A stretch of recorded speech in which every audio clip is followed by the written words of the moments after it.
Nous sommes effectivement sur la première phase de travaux qui consiste à élargir de façon importante les plages de la Croisette. On aura des plages qui feront presque 50 mètres à la lèvre des eaux. Nous avons commandé plus de 95 000 mètres cubes au groupement d'entreprises. Cet apport de sable important représente un investissement extrêmement important, de l'ordre de 10 millions d'euros. Et l'objectif du maire, c'était de redonner toute une splendeur à la Croisette.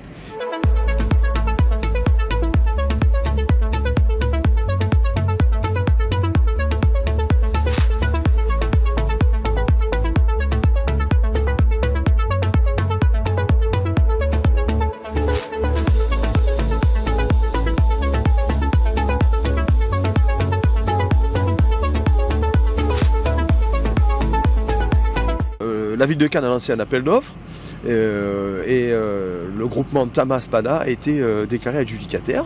Donc c'est une association de 2 entreprises locales qui réalisent ces travaux. On a un sous-traitant, donc c'est le propriétaire du bateau. Le bateau transporte l'équivalent de 240 camions poids lourds, semi-remorques. Donc c'est ça de moins dans les rues de la ville de Cannes. Ce sont des gens qui sont spécialisés dans les travaux de dragage et de réensablement. Donc c'est les gens qui travaillent sur les îles artificielles au Moyen-Orient.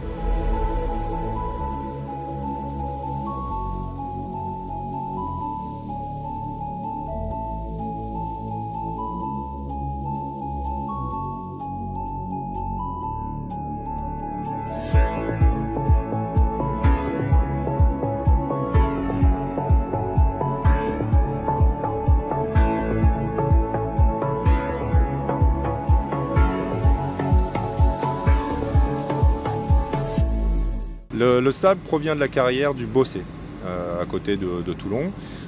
C'est un sable d'un gisement naturel qui est de très bonne qualité et qui correspond aux préconisations techniques du marché.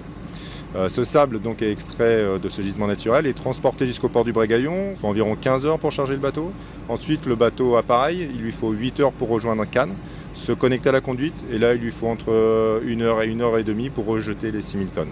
La technique est relativement simple, c'est-à-dire que le sable est mélangé à l'eau de mer afin d'obtenir une mixture avec une densité suffisante pour pouvoir être rejeté dans la conduite flottante.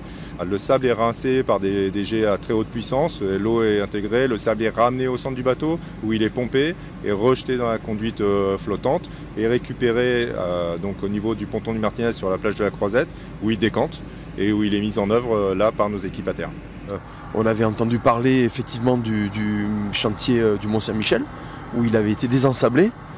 Mais là c'est l'effet inverse en fait, c'est un réensablement et c'est assez rare pour être souligné parce qu'en ce moment en France je crois que c'est le seul chantier de ce type.